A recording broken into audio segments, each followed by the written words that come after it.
Доброго ранку, з вами Фокстрот-порадник. Зараз так багато говорять про специфічні особливості техніки, що деякі фундаментальні властивості відходять навіть не на другий, а на якийсь 10-й план. Між тим, принципова різниця залежить від простих і навіть дуже простих речей, про які час від часу потрібно згадувати. Сьогодні ми поговоримо про принципові відмінності між пральними машинами з фронтальним та вертикальним завантаженням. А саме про те, що кожен з типів машин надає споживачу. Починаємо ззовні. Фронтальні машини красивіші та представлені у різноманітних варіантах дизайну. Це факт. Вертикальні моделі скромніші. Вони дуже популярні в Америці.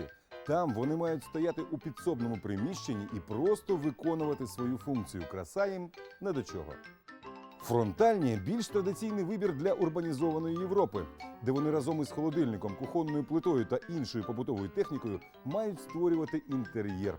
Це пояснює особливу увагу до зовнішності. Фронтальні пральні машини характеризуються розмаїттям габаритів від гігантських моделей місткістю 12 кг до крихіток, що можуть з легкістю розміститись під мийкою.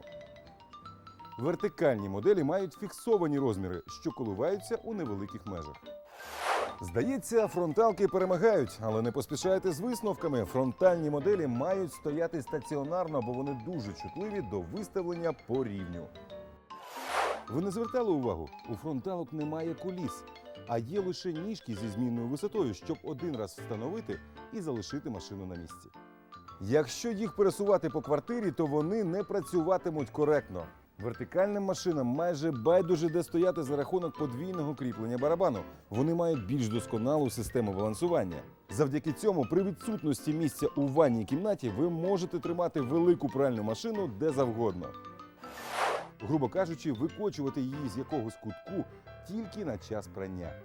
До того ж, вертикальну модель можна поставити до стіни будь-яким боком, чого не скажеш про фронтальні.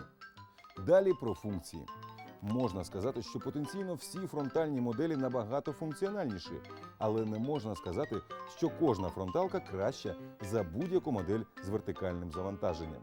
Тут потрібно неупереджено дивитись на характеристики моделі, адже дуже часто вертикальні машини мають максимальні класи прання та віджиму, до того ж дуже пристойний функціонал. Отже, за специфічними особливостями техніки не слід забувати про прості, але принципові відмінності. Можливо, саме вони допоможуть вам зробити правильний вибір. І на сьогодні все. З вами був Фокстрот-порадник. Фокстрот, комфорт і ціни. Одне задоволення. Побачимось!